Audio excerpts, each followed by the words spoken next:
জয় Hind students, চলো শুরু করা যাক আজকে ক্লাস। আজকে আমরা ক্লাস 10 ম্যাথমেটিক্স নিয়ে আলোচনা করব। তো চলো শুরু করা যাক আজকে ক্লাস। দেখে নিই আজকে ক্লাসে কি আছে। তো class 10 mathematics exercise 5.2 question number 17 সমান্তর প্রগতি 3,8,13 ... 253 এর শেষ পদ থেকে 20তম পদটি নির্ণয় করো। ঠিক আছে, সমান্তর প্রগতি একটা দেওয়া আছে আমাদের, ইহার শেষ পদ থেকে 20তম পদটি কত হবে আমাদের বের করতে হবে। তো চলো প্রথমে আমরা কি করব, যদি প্রথম পদ থেকে হিসাব করি তো দুইভাবে করা যায়। ঠিক আছে, তোমরা যেভাবে সুবিধা হয় ঠিক সেইভাবে করতে পারবে। তো আমি দুইভাবে তোমাদেরকে ওইখানে দেখিয়ে দেবো। ঠিক আছে, তো প্রথমে লিখে নেব যদি প্রথম পদ থেকে হিসাব করা হয়। তো যদি প্রথম পদ থেকে হিসাব করা হয়,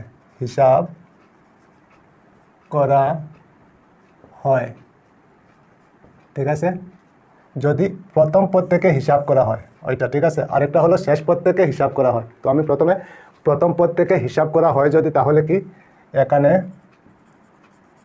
এখানে কি লিখতে পারি, প্রথম পদ এ অথবা A1 ইকুয়াল কি ধরতে পারি, প্রথম যেটা আছে ওইটাই হবে 3। তারপর দ্বিতীয় পদ কি লিখতে পারি, A2 ইকুয়াল 8 হবে। ঠিক আছে, তারপর সাধারণ অন্তর কি লিখতে পারি, ডি। তো সাধারণ অন্তর ডি আমরা কিভাবে বের করব, প্রথমে লিখে নেব A2 মাইনাস A1। A2 কত 8 আর A1 কত 3। তো 8 থেকে 3 মাইনাস করলে কি হবে 5। ঠিক, তো আমরা সাধারণত ডি কি পেলাম 5। ঠিক আছে, আচ্ছা এখন শেষ পদ কি আছে, শেষ পদকে আমরা এল লিখতে পারি ইকুয়াল 253। ঠিক, আমাদের কি বের করতে হবে, শেষ পদ থেকে 20তম পদটি নির্ণয় করো। তো আমরা লিখতে পারি শেষ পদ থেকে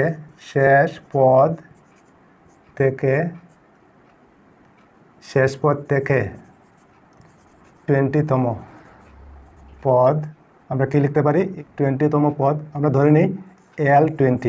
ঠিক আছে, ইকুয়াল কোয়েশ্চন মার্ক আমাদের ওইখানে নেই। ঠিক, আচ্ছা এখন কি করতে পারি, এখন আমরা একটা ফর্মুলা লিখতে পারি। সুতরাং আমরা জানি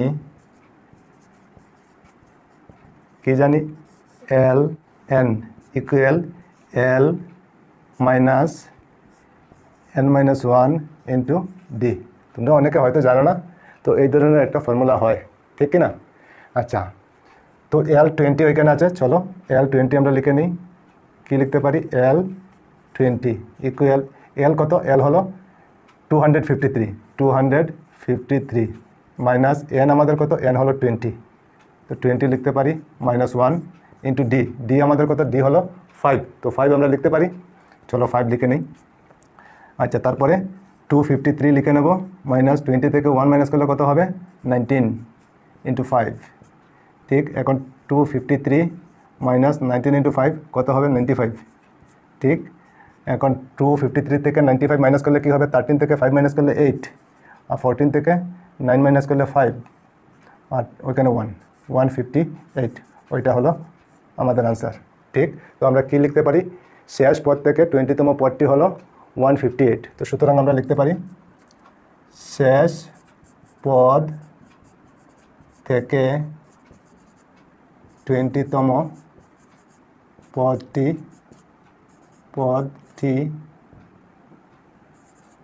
158 হবে।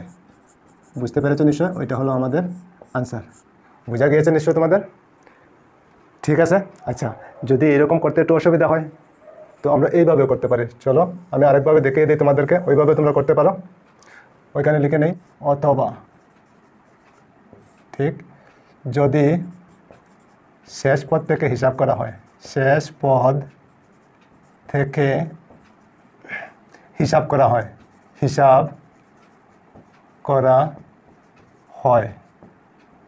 ঠিক, যদি শেষ পদ থেকে হিসাব করা হয় তাহলে প্রথম পদ এ ইকুয়াল কি লিখতে পারি 253। 253 ওইটা হবে প্রথম পদ, ঠিক। আচ্ছা, তারপরে কি লিখতে পারি? সাধারণ অন্তর। সাধারণ অন্তর অন্তর ডি ইকুয়াল কি লিখতে পারি? যে কোনো দুইটা থেকে মাইনাস করতে পারি। এখন উল্টা করতে হবে, 3 থেকে 8 মাইনাস করতে হবে, আর না হয় 8 থেকে 13 মাইনাস করতে হবে, ঠিক আছে। যেহেতু প্রথম পদ ওইটা, ঠিক আছে, তো ওই দিক থেকে মাইনাস করে যেতে হবে আমাদের, তাহলে সাধারণ অন্তর বের করতে পারবো, ঠিক আছে। 153 আগের পদটা তো আমাদের কাছে নাই, যদি থাকতো তাহলে এই পদ থেকে ওই পদটাকে মাইনাস করলে আমরা পেয়ে যেতাম, ঠিক আছে। তো কাজেই হয় 3 থেকে 8 মাইনাস করব, আর না হয় 8 থেকে 13 মাইনাস করব, ঠিক আছে। চলো যে কোনো একটা মাইনাস করলে হয়ে যাবে। তো আমরা 3 মাইনাস 8 লিখে নিই, কত হবে? -5, বা 8 মাইনাস 13, তো কত হবে? -5ই হবে। তো যে কোনোটাই হবে, সবগুলি সমানই হবে, ঠিক আছে। তো আমরা সাধারণ অন্তর কী ধরতে পারি? -5, ওইটা তো -5 হয়েছে, ওইটা তো -5 হয়েছে, ঠিক। আচ্ছা, এখন বাকি রয়ে গেল কি? 20তম পদ। চলো তো 20তম পদ লিখে নিই। 20তম পদ আমরা কি লিখি? A20 ইকুয়াল কোয়েশ্চেন মার্ক, ঠিক। আচ্ছা, এখন আমরা লিখতে পারি সুতরাং an equal a plus n minus 1 into D. A20 বের করতে হবে, তো A20 লিখে নিই। A20 ইকুয়াল কি লিখতে পারি? এ আমাদের কত? এ হলো 253, তারপর প্লাস, বুঝতে পেরেছ? আচ্ছা, এখন কি n আমাদের কত আছে? দেখো n এর জায়গায় কত আছে? 20, তো আমরা 20 লিখতে পারি। 20 মাইনাস 1 ইন্টু ডি আমাদের কত আছে? -5, -5 লিখে নেব, বুঝতে পেরেছ নিশ্চয়? আচ্ছা, চলো এখন আগে 253 প্লাস 20 থেকে 1 মাইনাস করলে কী হবে? 19 হবে। 19 ইন্টু -5, ঠিক। এখন চলো আগে 253 আর প্লাসে মাইনাসে কী হবে? মাইনাস হয়ে যাবে, আর 19 আর 5 ইন্টু করলে 95, বুঝতে পেরেছ? এখন 253 থেকে 95 মাইনাস করলে কী হবে? 158, ঠিক। বুঝতে পেরেছ নিশ্চয়? তো সুতরাং আমরা লিখতে পারি শেষ পদ